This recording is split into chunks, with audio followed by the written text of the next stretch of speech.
پشتی حکومت هریما کردستان واکسیندان کریان نچاری قربالغک مازن لبنگه واکسیندان پیدا بویه به تایبت اوان بنگهان ین دناوا بازار دهوکه دا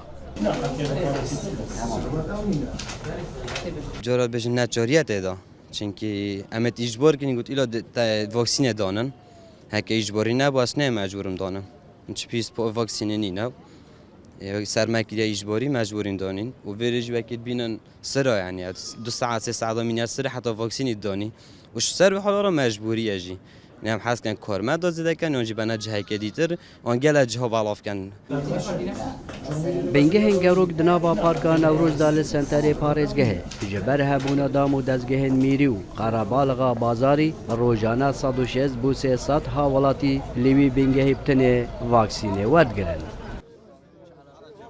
بعد خبصه محکمه نزدیک ما و گلک دایره حکومی معامل ناینه مشوندن حتی واکسین ناینه دانن و خبصه روزه تقریبا ام 45 ویول ود کینه و هر ویول بو 6 نفر تقریبا 200 حتی 206 نفر لیره ام ود بین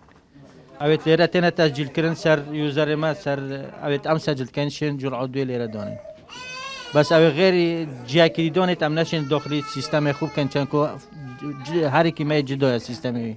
افریقا ساتم واکسین دانم هرچند از حکومت مازن جی بله جبر ساخلمی و مروی دوید واکسین بهت دانان و جبر ساخلمی همی حالاتیان